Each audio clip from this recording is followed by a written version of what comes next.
Bonjour à toutes et à tous, j'espère que vous allez bien. Aujourd'hui on se retrouve pour un nouvel épisode du projet Mazda MX-3. Donc dans le dernier épisode j'avais fini de remonter le train arrière. Donc depuis j'ai à peu près roulé 200-300 km je dirais. Et c'est un pur régal. Je n'ai pas pu filmer le roulage.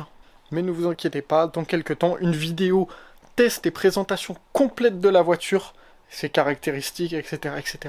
sortira. Donc dans cette vidéo là, qu'est-ce qu'on va parler? Donc déjà, je vais vous faire un point sur ce que j'ai fait entre-temps, entre les deux vidéos. Parce que vous, c'est à la suite, c'est semaine après semaine. Sauf que moi, il y a eu un peu de temps entre les deux. Donc de quoi on va parler aujourd'hui? Donc déjà, je vais vous parler de tout ce que j'ai fait. Parce qu'il y a plein de choses que je n'ai pas filmées, parce que j'ai oublié, ou j'ai juste pas pris le temps. Donc on va faire un récap là-dessus.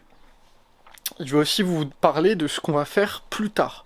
Vous avez vu dans les plans d'introduction qu'il y a quelques pièces qui sont sorties, et vous avez dû voir le moteur dans l'état dans lequel il est. Donc je vais vous expliquer pourquoi il est comme ça, et qu'est-ce que je pense faire dessus. C'est parti. Donc voilà, donc déjà on va se retrouver avec ces pièces-là. Donc j'ai démonté plusieurs pièces. Donc voilà, là c'est le support, l'ancien support de, comment ça s'appelle, de boîte à air. Là c'était pour le faisceau qui va jusqu'à l'alternateur, la protection du filtre à huile, et derrière on a le radiateur. Pourquoi j'ai enlevé toutes ces pièces là? Donc en fait j'ai comme projet, donc le moteur qu'il y a dedans c'est le V6 1,8 litre, et donc j'ai pour projet de lui faire une préparation esthétique. J'espère pas en tirer des millions de chevaux pour l'instant. Le moteur tourne très bien. Il a juste eu un problème entre guillemets de surchauffe, mais je sais de où ça vient, donc on va s'en régler dans les épisodes qui vont arriver. Il faut juste que j'attende les pièces. Donc là le but c'est de faire une B-moteur propre, donc ça veut dire j'ai le collecteur d'admission qui est juste ici. Je suis en train de voir encore si je le peins en couleur argentée, donc soit je le peins comme ça ici, soit sinon j'essaye de le chromer comme ça. Enfin de le chromer, juste de le polir énormément. Donc pour l'instant je partirai plutôt sur une peinture parce que le résultat est pas dingue au niveau du polissage. Donc vous avez pu voir que j'ai pris de la bande de peinture, tout simplement parce que j'ai pour projet de peindre les deux cache-culbuteurs en violet métallisé. C'est les goûts et les couleurs de chacun.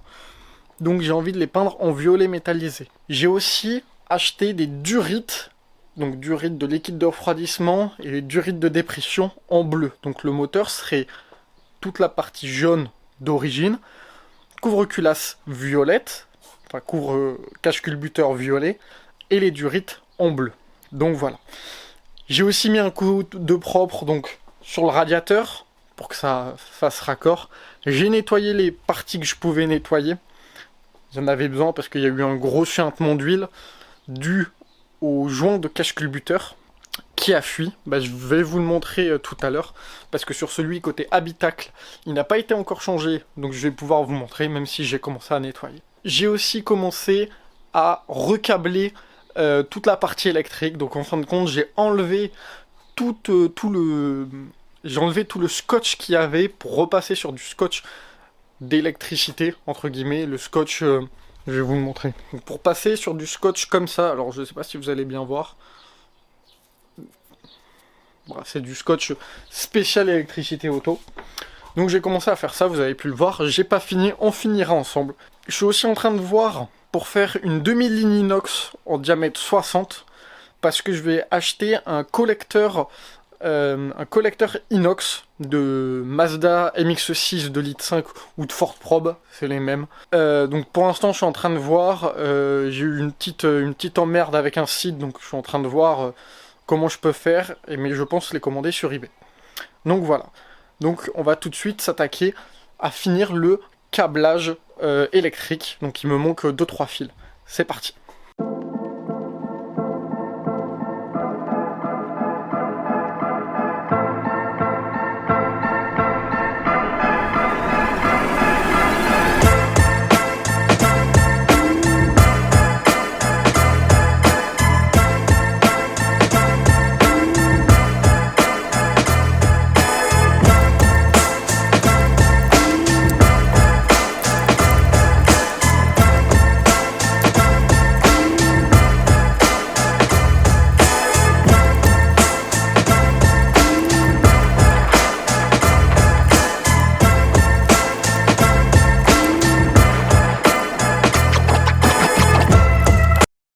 un jour plus tard. Là, on est dans la voiture.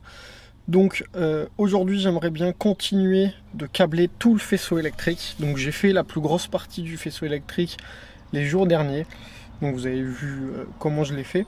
Mais là, il y a vraiment un fil que je trouve pas beau du tout. Je vais vous le montrer tout de suite. Donc voilà, hier, on a fini ce câble-là. Et le fil que je vous parle, c'est celui-là. Alors je sais pas si vous allez bien voir, je vais essayer de vous mettre la lumière. Donc voilà. Donc c'est ce fil-là. Il a la prise qui est juste ici. Donc il va... alors attendez. Donc il va au niveau du moteur, il plonge. Donc ce que je vais faire, c'est que je vais soulever la voiture, l'avant de la voiture, et comme ça je vais pouvoir voir où est-ce qu'il va pour le recabler. C'est parti.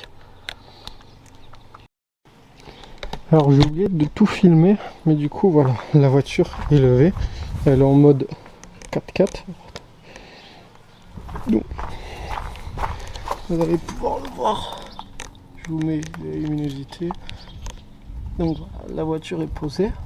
Donc maintenant je vais aller en dessous pour pouvoir voir qu'est-ce que c'est ce fil. Donc c'est parti, je vais essayer de vous mettre la caméra comme je peux. Bon ben voilà, là vous pouvez le voir. Donc on est juste à côté de la tresse. Bon, c'est un peu huileux. Mais donc là vous pouvez le voir. Donc c'est ce capteur là avec les deux câbles qui partent qui me plaisent pas du tout. Donc je vais essayer de régler cela. C'est parti. Donc j'ai vu qu'il y avait des connecteurs en haut, donc je pense que je vais les déconnecter et je vais le faire en deux parties. Bon alors voilà, je sais pas si vous allez bien voir, mais on va essayer de faire ça. Donc là je l'ai là.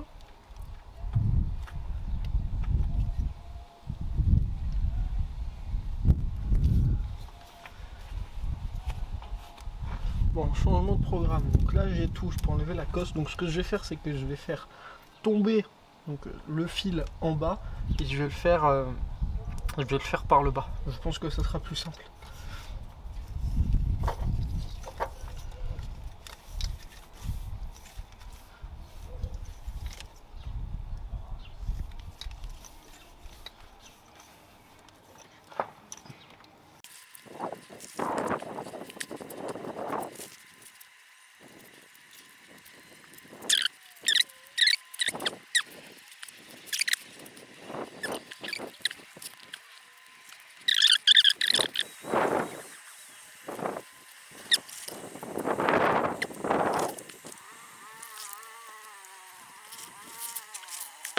Voilà, donc vous avez pu voir que j'ai terminé de faire le dernier câble. Alors attendez.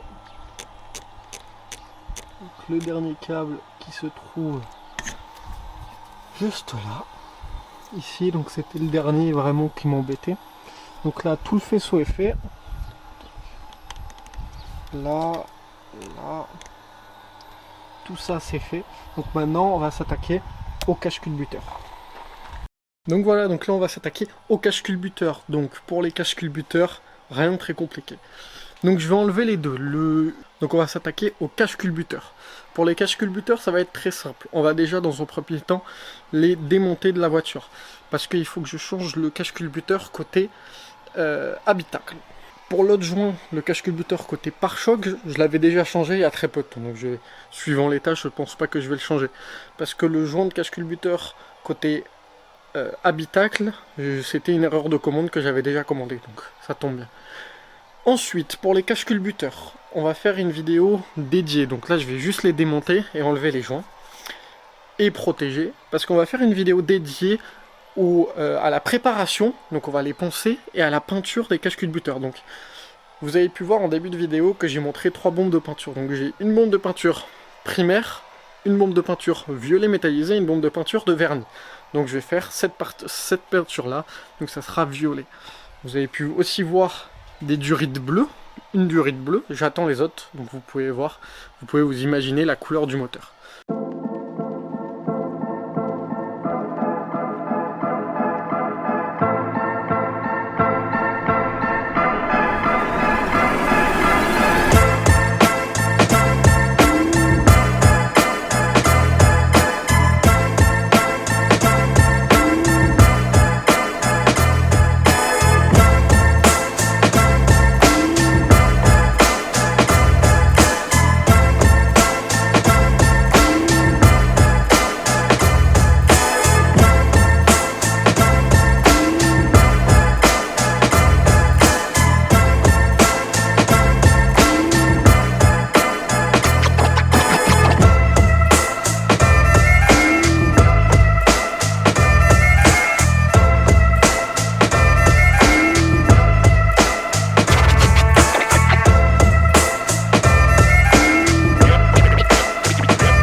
Donc voilà. Voilà le moteur, donc double arbre à cam. Son normal, échappement, admission. Donc voilà. 24 poussoirs hydrauliques, etc., etc. On en parlera dans une prochaine vidéo.